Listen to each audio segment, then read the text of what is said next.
Hi, everyone. We'll give it just another minute here to let people join on, and then we'll get things started.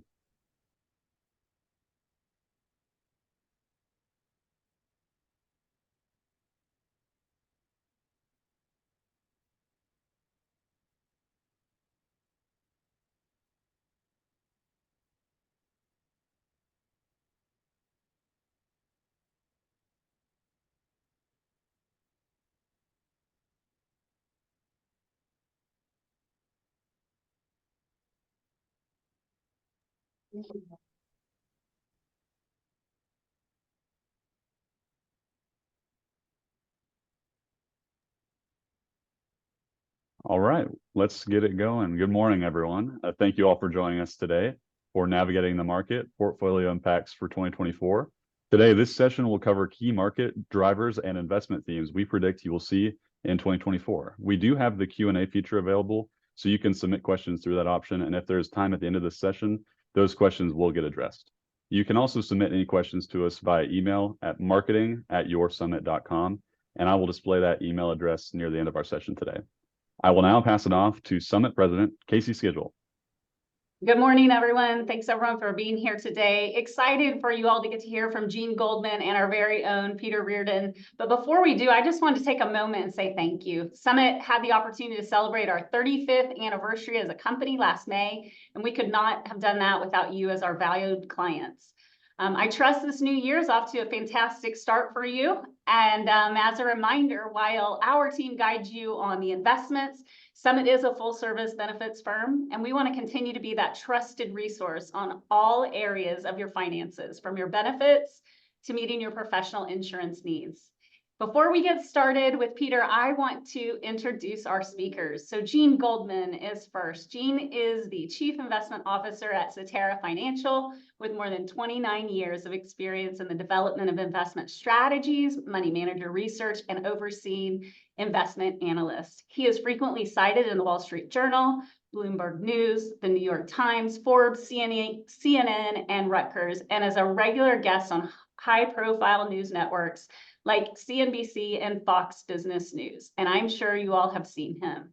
And Peter Reardon. Peter is an investment advisor representative and serves as an analyst at Summit, holding the accredited investment advisor fiduciary designation, a graduate of the University of Tulsa with a degree in economics and finance. Peter focuses on researching investments and capital markets. His research informs clients on key topics in the global economy and uses that information to analyze fund data from both a qualitative and quantitative perspective.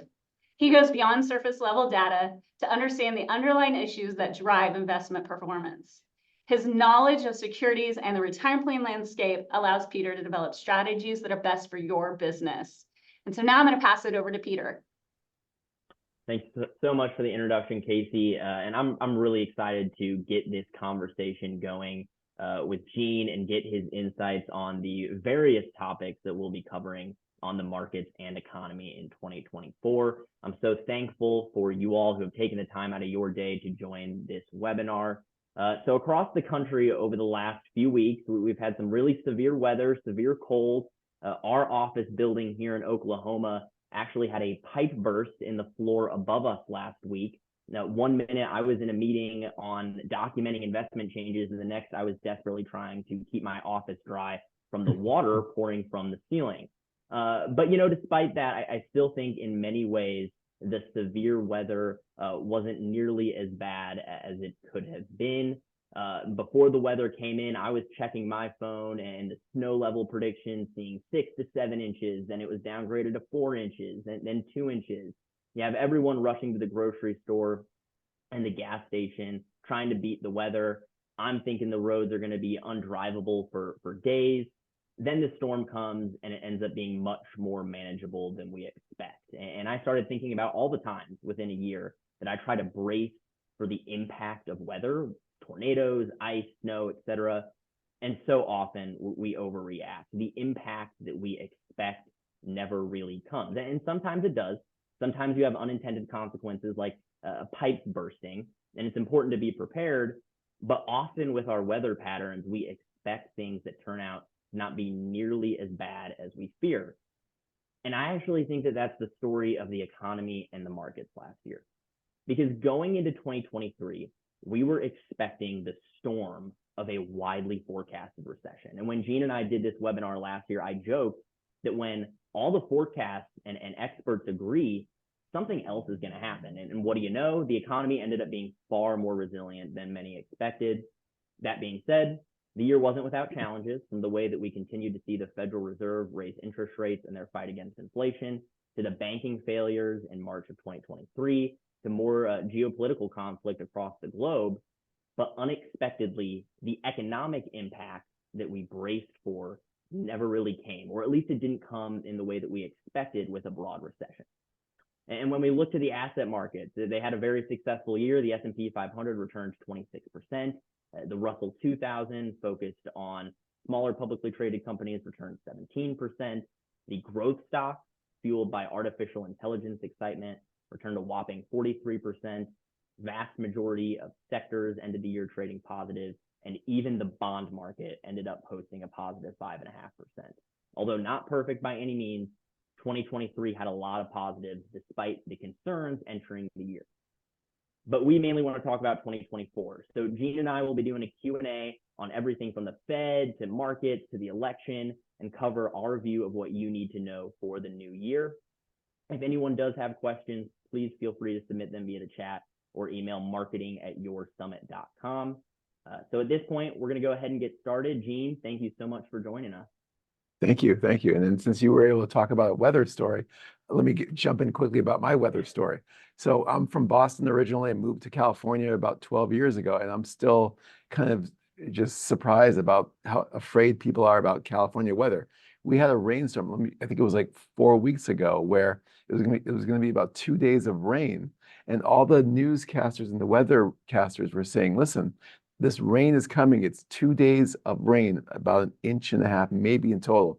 And they were telling us viewers, make sure you go to the supermarket, make sure you have a week's worth of batteries, a week's worth of food, everything, have your generator set up because of this 2 days of rain of about 1 inch. So it's just how tough it is in California. So yeah, absolutely. Well, Gene, let's go ahead and jump right in. And I do want to start broadly with the economy. As I mentioned, recession in 2023 really didn't happen as many economists expected it to. This morning, we saw GDP growth for the full year come in at 2.5%, year-over-year growth at 3.1%. Even looking back to Q3, GDP growth was all the way up at 4.9% for that quarter annualized. Now, that being said, that number was potentially supported by consumer spending, record credit card debt, and not all parts of the economy are doing great, as we've seen with commercial real estate, housing, manufacturing. But Gene, in your view, what is the risk of recession in 2024? Sure. Thanks, Peter. And it's funny, like your point about 2023 about a recession, everyone feared that. There's the old adage that economists are right 9 out of every 6 times. So economists are never right. But let's talk about 2024. And our base case for 2024 is no recession. And we really believe this because, you know, if you think about a recession, back when we were in school getting our Series 7 and any designations, you learned through Economics 101 is that a recession is like 2 quarters of negative GDP. But we all know in 2020, we had a 2-month recession. So the recession is not necessarily those 2 quarters of negative GDP. There's an organization called the NBER, the National Bureau of Economic Research, and they look at 6 factors to define a recession, like manufacturing, productivity, employment, these primary factors. And if you look at the 6 factors that they're focused on in terms of a recession, all 6 of them are extremely positive. They're well above anything in terms of a recession level. So the NBER is nowhere close to defining a recession. What about us? We feel that base case, no recession, but even if we have a recession, that it's going to be super mild. And let me talk about why no recession. The economy is picking up. We think the inflation is slowing down. The consumer is pretty strong. But through all of this, one thing we envision is sort of what we call a sector recession. So a sector recession is a recession that goes through an economy sector by sector by sector. And again, even if we have a recession, we think it's going to be very, very mild, but we don't think there will be one. So let's think about a sector recession. You have parts of the economy in recession, parts of the economy are not in recession. And what happens is that as the recession rolls through sector by sector. It hits parts of the economy. And then as that area starts to recover, other parts of the economy start to weaken. So what's in recession today? Housing is definitely in recession. Manufacturing and auto sales are the three key areas. The consumer is not. If you look at housing, for example, housing is down, but it's starting to stabilize. Building permits are moving up dramatically, and building permits are a leading indicator. We got a data point last week that said that building permits for single family homes up 33% year over year. So housing is in recession, but it's starting to recover. Auto sales are down relative to pre-COVID levels, but they're starting to pick up. You're seeing, low auto financing. You're seeing improvement in auto sales, supply chain issues, of course. The third area, manufacturing, is in recession, but when you think about this, manufacturing has been in contraction for 14 straight months. And this makes sense because during COVID, post-COVID, we bought all the TVs, refrigerators, dishwashers that we needed. So manufacturing is in a recession. But now you're starting to see the components of manufacturing, like new orders, like the survey data, starting to show a somewhat of an uptick. That's great news. The area that's not in recession today is a consumer. Consumer is not in recession. You saw retail sales numbers, you saw today's GDP number, very much consumer driven. But the consumer will face pressure. Savings rates are down. We started having student loan repayment late last year. We have credit card debt. I saw a stat today, $1.2 trillion of credit card debt, and banks are seeing a longer time in terms of a repayment on credit card debt. So we do believe the consumer is impacted and the consumer will be weakening. But the good news is that the labor market is so strong. We have 1.3 jobs for everyone looking for a job. The labor market is extremely strong right now. So, and then if you look at debt to disposable income, we're still at a very, very low levels. Like the Fed has raised rates dramatically, but the debt to disposable income is still pretty flat because most mortgages today, 90% of mortgages are 15 and 30-year fixed. So end of the day, we don't see a recession in 2024, but if we do have one, it's going to be a mild sector recession that we won't even feel it. And one more point I want to make, I know I'm kind of jumping all over the place. There's a stat that came out 2 weeks ago that just gave us this almost like a shock that really kind of puts a nail in the coffin of no recession in 2024. We saw business productivity surge. So the importance of business productivity surging is that business productivity usually surges at the end of a recession going into recovery. So let me give you an example. Let's say that there's a company out there, Goldman Manufacturing, and I manufacture widgets. And let's say, for example, that we're in a recession. I unfortunately start laying people off. But then as the economy starts to recover, I see a big demand for my widgets.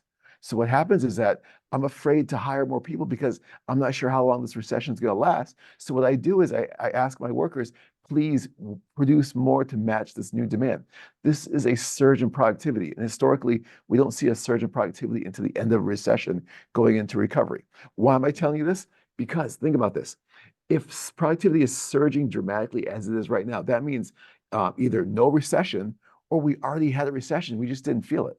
So again, base case 2024, if we have a recession, it's going to be extremely mild as the recession rolls through the economy sector by sector. Sorry for the long answer. I do apologize. I just get excited about this because I think we're having a shift in our economy right now. No, that's great. Great insights, Gene. And I tend to agree. I tend to think that the risk of slowing growth is present. I mean, when we see the Fed's own projection, they have GDP growth going to 1.6% in 2024, but certainly risk of broad recession, much lower based on the resiliency we saw in 2023, based on those metrics you just mentioned. Now, I do think that there is still somewhat of a risk present. If we see consumer spending dip, we'll talk more about this later, but maybe the Fed policy pivot doesn't really happen. We see higher interest rates persist. We do still see an inverted yield curve. One of the dashboards we use here at Summit still flashing some caution of a pending recession. And historically, GDP growth can be fairly robust still leading up to a recession. So, I personally don't think we're totally out of the woods yet, but, generally, I totally agree, Gene. Risk of recession certainly lower, and base case is that soft landing scenario. I want to follow this up with more of a question on perception versus reality, though, because Gene, you just mentioned a lot of those positives. 2023, by many accounts, was a good year. And we get it wasn't good all across the board to every industry, but especially considering what many expected, seems like we got out pretty well in 2023 with the asset markets and broad growth. The consumer sentiment index recently improved nicely, but it is still a bit lower than average. There's still some indications that Americans seem gloomy about our economic situation. So, Gene, I just wanted to ask you, why do you think that is? Is it the higher interest rates than what we've seen recently? Is it inflation still 140 basis points above target? Political divide? Any thoughts there on kind of perception versus reality of the economy? Yeah, and Peter, great question. I mean, and you made a great point. We saw the University of Michigan Consumer Sentiment Index come in well above expectations on Friday, and that index tends to be driven by gas prices, near-term expectations, inflation expectations, and it was a good number. I think the economy is good. The economy is solid. We saw it in the third quarter, 4.9%. Today we got the number at 3.3% for the fourth quarter. The economy is good. I just think that people are worried about just all the geopolitical risks, especially in the Middle East, especially China relative to Taiwan. You have these overhanging. You have an election. We'll talk about the election a little bit later, but the election means nothing to the stock market, and there's good news in there. But I think all this together, plus just the gas prices are still somewhat high. Some concerns about maybe layoffs coming down the road. But at the end of the day, people are just concerned about their personal situation, and you are seeing, I think, on the consumer side, the edges, like the lower income households, are starting to get a little bit get stretched in terms of credit card usage, credit card debt. So that's something we're watching very carefully. But you're right; it's a great point. The economy is chugging along. It's in modest growth. The Fed is going to stick the soft landing. And a soft landing is when the Fed raises rates to combat inflation, but does not push us into a recession. We think they're going to do that. We think that's going to be great. But again, people want to see this and feel more confident in the situation. So I think that's your perspective of perception versus reality. Yeah, Gene, and I would say as well, I mean, I think the times we're in are not necessarily typical, and I wonder if the concept of, you called it the sector rotation and sector recession, I would call it a rolling recession, comes into play at all here too. This is something that I've spoken with our clients about, and we have clients in different industries who have spoken to the struggles that they've had. I think of one specifically in trucking and freight who told me their industry was going through a bit of a recessionary period, while other clients in different industries have had wonderful years of business. So that concept of the rolling recession, as you said, is one industry struggles, others may be faring better, but that rotates throughout the economy, making it feel like a tough environment just at different moments, yet allowing broad growth metrics to remain resilient. I wonder if that's part of this as well, because if Americans do feel gloomy about the economy, it has to be some legitimacy to that. It can't just all be psychological, but at the same time, I think that rolling recession, sector recession that you mentioned could certainly be part of this. Not seeing the synchronized recession, just different industries struggling a bit at different times. Yeah, and I think Peter, Yep, sorry, I think Peter, I think there's also a risk too, because you're hearing, obviously the geopolitical risk, the war in the Middle East, you have the Houthi rebels, you have concerns around China taking over Taiwan. One thing I think is focused, I think a lot of those are a little bit over exaggerated. I know the Houthi rebels, for example, you're seeing shipping charges jump, double in the last 5 weeks. We're watching that carefully. And obviously there's always a threat of China taking over Taiwan. There's always a threat of a Middle East war widening. But one thing I always tell you, our clients out there, is that watch three things. Watch the price of copper, watch the price of oil, watch the price of wheat. Those three things tend to say, while risks are rising, those three commodities have been pretty flat. So again, you watch it carefully, but at the end of the day, we think there's almost really no effect. And China, in our opinion, is not going to do anything with Taiwan because they have their own economic uncertainty right now. They can't afford to do that. So sorry, I know we digressed a little bit. No, absolutely. I think that's a great point.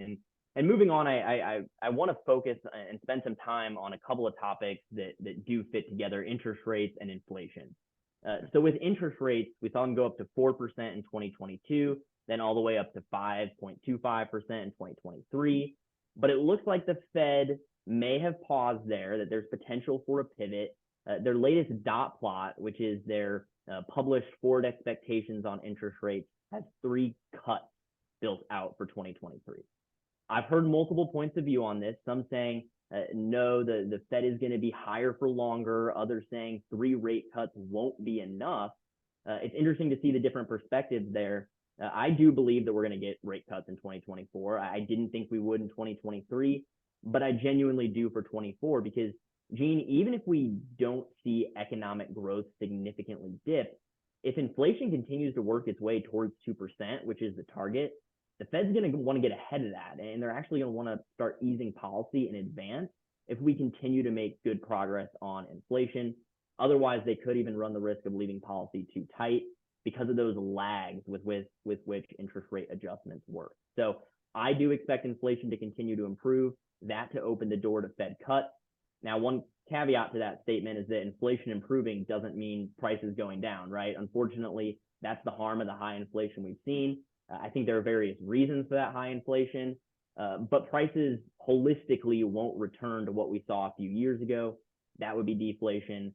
However, my expectation is that prices will simply rise at a more normalized rate, which is really what the Fed's trying to achieve. So potentially we've gotten a bit of a Fed pivot here. Their attitude seems to have changed in their most recent meeting. But what about you, Gene? Do you believe the Fed, there will be interest rate cuts in 2024? And if so, by how much? Yeah, and you made a lot of great points, Peter. Definitely. Yeah, we're if one of our primary themes for 2024 is simply this: the Fed goes from being a foe to a friend, and a foe in terms of Fed speak is raising rates, and friend is cutting rates. And we totally agree. I mean, I think if you as you said, the dot plot said 3 rate cuts, but it also said, which I think is important, the dot plot said no recession. So the Fed base case is 3 rate cuts and no recession. So to your point about inflation, inflation is definitely rolling over. You can look at all the different measures, the Fed's preferred measure, PCE, you can look at CPI, PPI, it's all rolling over. And something interesting, we tweeted something, I think yesterday or the day before, where we looked at the last 5 decades of CPI, the Consumer Price Index, in terms of how inflation has began the decade relative to the last 5. And what's interesting, everyone's saying, well, we must be at a huge surge in inflation relative to the past. Actually, we're probably in the middle right now. So inflation is pretty much consistent with what we've seen in terms of the last 5 or 6 decades. Inflation is rolling over. You can look at, goods prices have come down. Owner's equivalent rent in CPI is still pretty elevated. I think last year was up 6.5% year over year. That's a big component of CPI. But if you look at asking rent, so new properties being listed on, say, apartments.com or Redfin, this was down 1% last year, and this tends to lead inflation by about 3 to 6 months. So this is going to be factored into it too. The problem we have, though, is that while the Fed says 3 rate cuts, the markets are saying 6 or 7 rate cuts, or maybe let's just say 6. And there's a big disconnect, which I think is going to create a lot of market volatility. I think we're on the page that the Fed, similar to you, is probably going to cut rates maybe 4 times, but they won't cut rates as soon as the markets hope. And there's some issues because, yes, inflation is going in the right direction. Yes, the economy is slowing down. The Fed should be cutting rates because the economy is slowing down fast. And remember, a rate cut takes about 12 to 15 months to be fully felt by the economy, and we still haven't felt a lot of the rate hikes. We haven't felt the rate hikes yet in the economy because, again, it takes 12 to 15 months. But we do think the Fed will keep rates a little bit higher for longer and maybe not cut rates until maybe, say, the June meeting. And why is that the case? Because inflation is still above 2%, and the Fed has a target of 2%. They can't change that target. If they do, they lose credibility. Second of all, services inflation is still well over 4%. Goods inflation is negative year over year. Services inflation is like at 4.14%. It's high.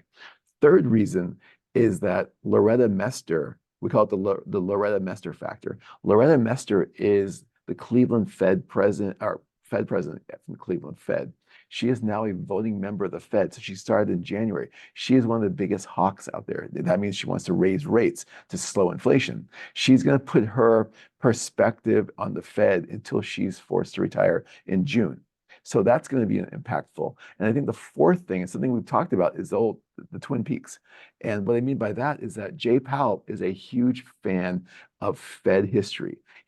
Jay Powell, the head of the Fed, he likes to read what happened in terms of how the Fed made mistakes in the past. And if you read his speeches, his presentations, his communications, he talks about Paul Volcker in the late 70s and early 80s, where Jimmy Carter brought in Volcker, and inflation was super high. So Volcker comes in, he raises rates dramatically. And then after about 3 or 4 months, inflation rolls over. Then Volcker cuts rates dramatically. And then inflation comes back again. So you have this twin peaks of inflation. The problem is that caused huge volatility for the stock market, for the bond market, just really raised havoc on the financial markets. And Jay Powell talks about this. So with this in mind, Powell is probably going to prefer to keep rates a little higher for longer. I know that I think there's about a 50-50 chance the Fed cuts rates in March. I think that's a little too aggressive because, as you know, Peter, as you and I were talking, the economy is a little bit stronger than the market has expected. So therefore, we think rates are going to be a little bit longer, a little bit higher for longer. Yeah, that makes sense, and I appreciate that insight, Gene. Especially even looking at the composition of the voting members. Definitely, something I wouldn't have thought of there, and how that can potentially, change how quickly rates begin to come down. Now, I certainly wouldn't say it isn't possible as well to see that higher for longer scenario play out, especially if, and you mentioned the labor market earlier, Gene, under 4% unemployment, over 8 million job openings. So the labor market's still pretty tight. But if the risk of slowing growth is arguably higher than inflation risk, we can see why rate cuts are in the Fed's forecast. But honing in on the economy a bit more, and Gene, I know you spoke to a couple different industries a moment ago. I know that many times our clients are interested in the different parts of the economy and how they may hold up in 2024. I think of manufacturing, housing, oil as a few examples. As you mentioned, housing, we've seen a bit of a recovery. But generally, many metrics still lower than their 2022 numbers. WTI trading at about $75 a barrel, down from the high in 2023 of about $90 a barrel. Gene, I know you're on the West Coast, so you may not get them as low as we have in Texas and Oklahoma, but any hope for those high California gas prices to go down in 2024, and any just other general thoughts you have on specific industries that you're watching for good or for bad this year? Yeah, we're begging. I mean, we're paying over $5 per gallon of gas. I'm not driving like a huge SUV that Peter had. I'm just kidding, But gas prices are so expensive. It's just nuts out here. So regarding energy, we are cautious on energy. We think that, there's the old adage, the biggest headwind to higher energy prices is high energy prices. So when you have high energy prices, it slows the economy down. Globally, the economy is pretty slow. You've got Germany's, in particular, Europe, German manufacturing is not that great. You look at China, China is exporting deflation, and this is slowing the global economy down too. Because of this is why, despite having a war in the Middle East, despite having inventory drawdowns, oil is still around, say, West Texas Intermediate is at around $70 per barrel. There's a lot of pressure. Plus, you also have a stronger dollar. A stronger dollar tends to put pressure on oil, tends to keep oil prices in check. So energy is not really one of our favorite sectors right now. We just think that there's a lot of pressure. If you look at our favorite sectors today, our 3 favorite sectors are, number 1 would be financials. I think financials are a huge opportunity. Remember, as Peter said before, the markets expected a recession in 2023. All the economists out there saying recession. So banks, what they did is that they went in and they created these, loan loss reserves, and they really expanded because they were just afraid that everyone was going to default. It was going to get really bad. This makes sense. But lo and behold, no recession. And as Peter and I have said, maybe no recession in 2024. These loan loss reserves are pretty big on bank balance sheets. These got to be reduced. And this is going to be good for earnings. We think that's going to help financials. Also, what will help financials is the reopening of the financial markets, especially in terms of IPOs, in terms of new issuance. That's going to be really huge. And really, with lack of new issuance last year and lack of IPOs last year, the year-over-year benefits from capital markets like this will be huge. So we like financials. Plus, if interest rates are coming down, that's great for financials too. Second area we like is industrials. Industrials, primarily defense stocks, primarily agriculture stocks. You know, you can look, we can talk about defense so much, all about what's going on globally. I think defense stocks are going to be very important. You look at a lot of the major defense manufacturers, and they have huge record backlog of orders. So that's something that, you know, some opportunities there. I think the third area, it's kind of a boring sector, but I think it's important. Healthcare. Healthcare is going to be a huge opportunity. The reason we like healthcare is because if you go back 2 years ago, we had, you know, 2 or 3 years ago, we had all the concerns about, you know, the COVID vaccine. You know, there was a lot of surge in earnings from healthcare companies. Then a lot of analysts said, well, what's going to happen the next year when you have a tougher year-over-year comparisons? What's out there? And really, you know, analysts and investors hammered healthcare stocks. I think healthcare is in a great opportunity. Healthcare was one of the worst performing sectors last year. Now you have better valuations. You also have the whole, like, you know, Ozempic and all those, weight loss, diabetes drugs are going to be huge. Plus, you're seeing a lot of M&A activity, especially in biotech. So I think healthcare is going to be a great opportunity. The one commonality between all three sectors, financials, industrials, and healthcare, is that they're all value sectors. You know, there's, you know, obviously there's growth and value. We think value is going to be a huge winner in 2024 because growth, I know I'm going on a tangent, I apologize, but growth tends to do pretty well at the end as the economy slows down. But we think the economy is a little bit stronger. We think value and the recovery will do well. So in our portfolios, we'd be a little bit overweight value versus growth. So those are some things we're looking at. Yeah, that makes sense. Appreciate that, Gene. And I think all in all, you know, just wrapping up on the economy as well, 2023 in many ways was a pleasant surprise. I think we would agree, certainly positive and reason for optimism as we go to 2024. Not clear of all downside risks, but, you know, many reasons for optimism. And Gene, I think you had also just a great segue in general into, as we switch gears, looking to the asset markets a bit more specifically. I already outlined some of the impressive returns we saw in the stock market, and that's where I want to start. With the great year we had in 2023, what are your expectations for 2024? What positives and negatives are we looking at for U.S. equities? And Gene, I know it's hard to forecast, but holding your feet to the fire a bit, what's a realistic outcome for markets if we don't get any major shocks? Sure. Great. Yeah. Thanks. It's getting hot over here. So thank you.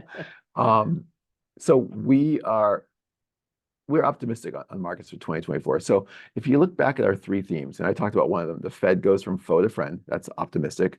Number two is that the economy cools into a soft landing. That's optimistic. Number three is that we'll see a lot of market volatility, but this is going to create some really good investment opportunities. That's optimistic. But the investment opportunities are not going to be everything moving up at once. It's going to be more about certain parts of the market will do well. This is why we're terming 2024 as sort of like an opportunistic bull market. So we are optimistic. Again, we think the economy is stronger than expected. We think that there's still some momentum in the consumer. The data looks pretty good. The key thing that we look at 2024 is that we think the earnings recession is over. So an earnings recession is when earnings fall for companies year over year. And if you look at the fourth quarter of 2022, the first and second quarter of 2023, earnings were down year over year in those three quarters. But now if you look forward quarter by quarter by quarter, earnings are starting to move their way up year over year. And that's great news. And so earnings are looking good. Profit margins are stabilizing. And what's driving profit margin stabilization, is that, first of all, interest rates are coming down. Borrowing costs are slowing down. Costs are slowing down, like oil, energy, manufacturing materials are coming down. The other thing about profit margin, if you look at CPI, the Consumer Price Index, and look at PPI, the Producer Price Index, and if you use these as proxies for the PPI as a business costs and CPI as a proxy for sort of business sales, both types of inflation are coming down, but PPI, business costs, are coming down at a much faster clip. That's very profit margin positive. We're excited about that. And then you add on top of this, remember that productivity number I talked to you about? Productivity is picking up. The importance about productivity, yes, it tends to signal the end of a recession and going into recovery, but it also reduces labor costs. Labor costs are also, within profit margins. So all this is pretty good. So we're optimistic about 2024. From a return standpoint, how will the market do? I mean, I think the long-term average for the S&P 500 is like 9.3% annually. I think, maybe in the 7 to 8% range might be a good sort of modest expectation for 2024, because there are some risks, and some of the risks are valuations are pretty high. But we like about high valuations are okay as long as interest rates and inflation are rolling over. And but the problem with high valuations is that everything is priced in has to be priced in perfectly. Everything needs to be perfect, no mistakes. Another thing that to be looking for is not market breadth, bullishness. At the end of last year, everyone was bullish. If you look at sentiment indices, everyone out there is extremely bullish, and it's a contrarian indicator. That worries us because when everyone is saying we're bullish, that's a bearish sign. Even when my mother is calling me and saying, "Hey, I should be buying some more stocks because now the stock market's up," I'm like, "Oh, mom." My mom is a classic inverse indicator. The other thing that we talked about, Peter and I talked about too, is just the disconnect between the Fed and markets. Fed says we're cutting rates 3 times. The market is saying, no, you're cutting rates 6 times. That's going to be something's going to have to happen. That someone is going to have to break, and this will create a lot of market volatility. So you take all these together, and of course, there's all the geopolitical risks and other issues that we expect a very volatile 2024, and you're seeing that already. But we're optimistic about the outcome. Yeah, that makes sense. And Gene, I do think of outcomes in terms of probability, probably similar to the way you do. And maybe I'm wimping out on a prediction a little bit here myself, but I think it's a bit of a coin flip with markets being positive or not in 2024. I mean, there absolutely could be a scenario where I think the market continues this momentum. If we don't go into recession, inflation increasingly normalizes, Fed moves rates down, that soft landing scenario really plays out well, pretty perfectly, as you said. But I do wonder still if there's a bit of a needle to thread, because if the Fed has to cut rates a lot due to a recession, and again, that's not the base case, but if markets may not like that, or on the flip side, if the Fed is overpromised and underdelivered with their rate cut forecast, then maybe the markets may not like that higher rate scenario either. So, to me, there are a couple scenarios that could play out, making my view a bit mixed, but my prediction would also be a modestly positive return for the market. And even if we do see elevated levels of volatility in 2024, I think we got a good lesson from 2022 and 2023 with the speed at which the market recovered, the challenges of market timing, and just the importance of sticking to that long-term plan, staying invested, even when the direction of the market is a bit uncertain in the short term. Moving forward, though, I want to have a conversation on the different parts of the market, because we saw the Magnificent Seven, the Tesla, Nvidia, Facebook, Google, Microsoft, Apple, Amazon. They really drove the markets last year, especially the first part of the year, those techie, AI-related mega cap companies. And even thinking about my 401k portfolio, for example, the funds that held those big names tended to be the ones seeing the biggest gains. Ones that didn't hold those names tended to lag a bit. It really showed the focus on those 7 stocks last year. So, Gene, do you think we're going to see the market broaden out, or are we going to see returns driven by a different subset of stocks? Yes, the quick answer is definitely yes. I think last year was a year like 1999, a year like 1998, where you had a very narrowly focused market. So in 98 and 99 and last year, you had really one sector driving most of the returns, along with one asset class, that's technology and growth, basically. Very narrowly focused market. It's not a sign of a very healthy market. It's something we warned, Peter and I, we talked about this like last summer about the uncertainty about having such a narrow market, because you want market breadth to widen. In an upwardly rising market, you want market breadth to be positive. Market breadth is basically more stocks appreciating, and you just didn't see this last year. You saw, you could look at different stats. One thing we look at is the number of stocks trading above their 50-day moving average, and I think last year, in some points in last year, it was like 7% of stocks were moving higher in a market that's up dramatically. So that wasn't a very healthy sign of the market. We think this year, as the Fed cuts rates, market breadth will widen, because then you'll see value stocks appreciate, maybe small caps, other parts of the market, mid-cap stocks. But we pretty confident that Fed cutting rates really widens the market. Plus, if we avoid a recession, which we think we will, you start to have a recovery phase. And the recovery phase, what usually does well? Small caps, value, mid caps, historically speaking. We think that those are going to be the great spots. Plus, one last point, valuations.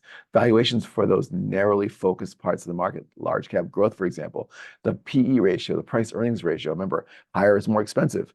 It's at 34 right now. give or take a little bit. The long-term average is around 21, 22. If you look at other parts of the market, small cap, mid cap, value, they're trading around their long-term average of around 10 or 12 PE ratio. Remember, higher is more expensive, lower is cheaper. So you can just see how the valuation disparity exists in the markets today. Yeah, absolutely. And even thinking about Q4 of last year, the Russell 2000 was up, I think, over 20% from late October through the end of the year. Definitely a reversal from that large cap dominance we saw earlier in the year. And I think you hammered this home, Gene, that the main point for many investors is a diversified approach for the long term. The different parts of the market may have these different cycles, and just looking at those most recent performers isn't necessarily the best way to construct the portfolio, going forward for the long term. So as different parts of the market potentially drive returns, a holistic approach is certainly important. Why we want to make sure that we're including everything from growth to value to small cap to international, even in our retirement plan lineups, and implementing them in individual portfolios as well. But moving on to the bond market, last year I was pretty optimistic on the bond market, and Gene, for roughly 3 quarters that didn't play out very well. We did see a really nice Q4 rally because of the optimism that the Fed was done, rates would go lower in 2024. And as a reminder, rates going down is good for current bond holders. And I'm doubling down on my expectation that I do think 2024 will be a good year for bonds. There's certainly the possibility that rates stay higher, bond market maybe pulls back a bit, but I think looking at the Fed's own expectation of rates over the next few years, bonds still have some room to run here, even after that great Q4 stretch that we saw them have. But Gene, what about you? How are you viewing the bond market? Are you optimistic on it? And even will we see bonds return as more of a safe haven and hedge if equity markets do in fact dip? Yeah, I think, and you weren't wrong. You were just early. So you're never wrong, just early. So There you go, in right? 2023. So no, we are right now, we're really bullish on bonds. You look at the 10-year treasury to that, and that's a good proxy for the bond market. 10-year treasury is around, say, 4.10%. If you think about this, if you before the Fed went to their zero interest rate policy, bond yields for the 10-year was around 3.5 to 4.5%. We're in that spot right now. We're in the up, middle to a little bit up on the upper end of that. We think bond yields are likely going to move lower because inflation starts to slow down. The economy is, we do avoid a recession, but it's going to be fairly slow. The other thing to keep in mind is that bond yields today are trading about maybe 1.5, 1.75% above inflation. And that's a really big drag in the economy. That's hurtful for the economy to have yields so much higher than inflation. Because of that, you expect to see yields start to come down a bit more. So we're really optimistic. And ways we've been doing this is just increasing our interest rate sensitivity, what's called duration. We've been increasing that within our portfolios. And then the other point about bonds is that despite your early call last year and being optimistic, think about this. Last year, I think in the 52 weeks last year, we saw only 13 weeks of bond fund outflows. So that means money was coming into the bond market all year, except for 13 weeks. That's a huge demand for bonds. This is really good for bonds. So we're optimistic about bonds. And yes, they still act as an amazing hedge in terms of equity risk. I think I'm so tired. So 2022, we saw both stocks and bonds fall. I think that was only the 3rd time that's ever happened. And I think it was a tough year because you had the Fed raising rates and you had uncertainty in markets. But the key point is that most of the time, like 90%, 95% of the time, stocks go up, bonds go down, stocks go down, bonds go up. They are great diversifiers and hedges to uncertainty. Yeah, absolutely. Some normalcy, returning to those correlations between asset classes, I think would be a welcome return there. But when we think about a balanced portfolio, it ended up returning 18% in 2023, and that was more stock market than bond market. And while we may not see markets expand that much in 2024, again, I think both Gene and I still laid out the optimism for the long term. Thinking about our portfolios here. But Gene, I think we need to spend just a little bit of time on election season. We will be having a presidential election this year. Controlling Congress will be up for grabs, and elections matter, of course. Who we elect matters, but how should we view election season election season from an investing perspective specifically? Sure. I think, yeah, and obviously we're having a US presidential election, but keep this in mind too. 40% of the world's population is facing an election this year. So it's just a big election year. So it's not just the US, it's also globally. So US election on the stock market, here's the kicker. It doesn't matter. I know the elections are so important. Vote, make sure you vote. It's so important, but relative to the stock market does not care at all.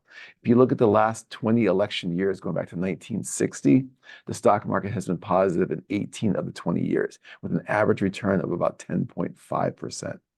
And the only 2 years the stock market was negative during an election year was 2000. So that's coming out of Y2K. Whatever happened to Y2K as a side note. And second of all, the great financial crisis in 2008 was the only other time that in an election year, the stock market was down. Not saying it will definitely have a positive return given this election year, but history says that the stock market really doesn't care about the elections, fortunately or fortunately. Right, right. And I think the point to hammer home again is that while the representatives we elect and the policies they put in place matter, we can't fall into the trap of thinking that the markets will inherently react to political control. Because, Gene, as you said, the truth is that markets go up because of the innovation, people, and profit to create goods and services in high demand. The market's agnostic to the political party in charge, and their policies matter and they can have effect on markets, but over the long term, it's innovation, it's profits that are really driving the returns. We know that in times of each party's control, their base and their voters feel more optimistic about the economy and the stock market. But in reality, and this is one of my favorite stats that I saw recently, since World War II, whether it's divided government, Democratic control, Republican control, GDP has averaged at least 2.7%. The stock market's average at least 7.5% return, no matter which party is in control. So over the long term, if you only invest when your party does have control, history says you're going to miss out on returns. And when we think about our last 3 presidents, they've been very different. But in spite of that, the stock market has done well under all of them. So again, sticking to that long-term plan and investing strategy is important, and not being dependent on the outcome of an election.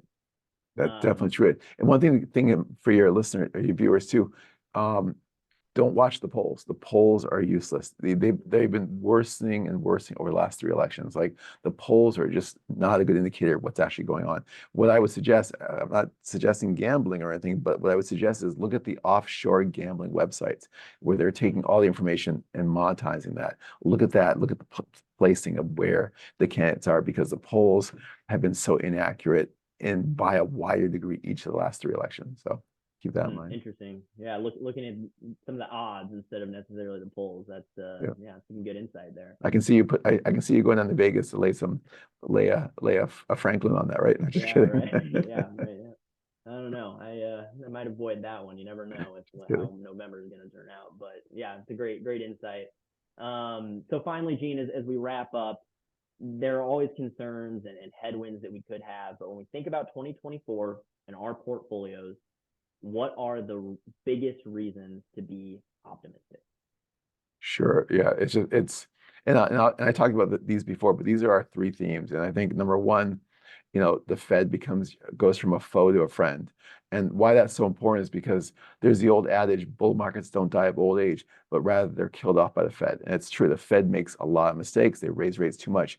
Whether you're the Fed, whether you're the markets, there's consistency that they will cut rates, and we believe they'll cut rates. That's good for the markets. Number 2 is that the economy cools to a soft landing. That means, so we all on the same page. A soft landing is when the Fed raises rates, but does not push us into a recession. We think the Fed actually gets it right. We've been critical of the Fed for so many years now. The Fed actually might get this right. We think we're pretty optimistic.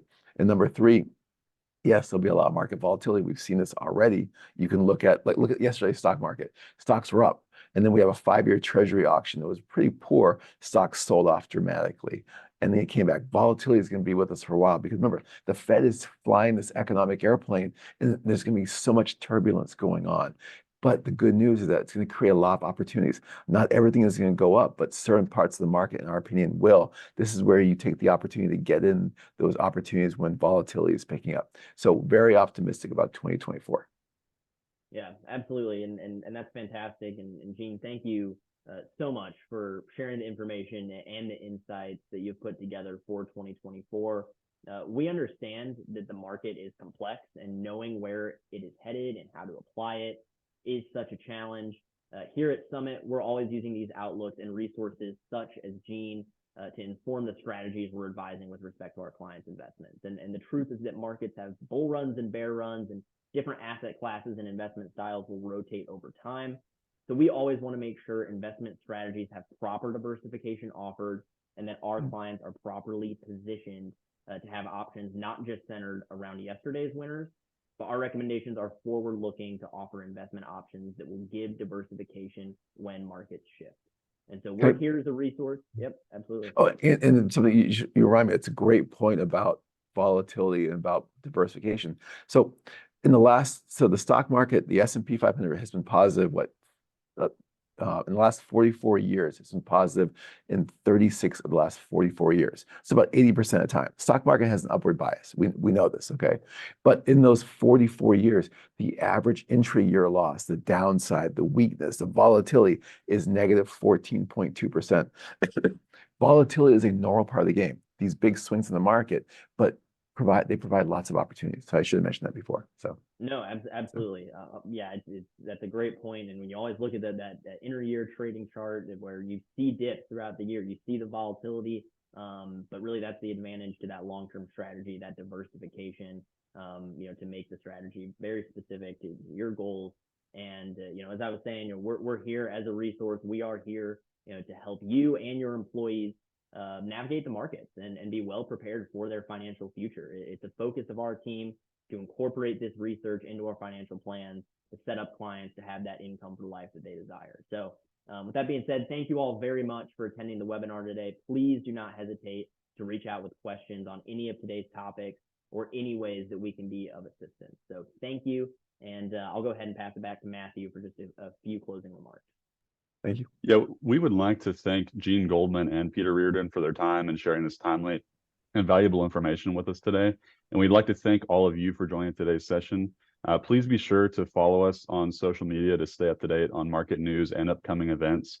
And if you have any questions from today's session, or if you would like to be connected to a resource at Summit, please contact us via email at marketing@yoursummit.com.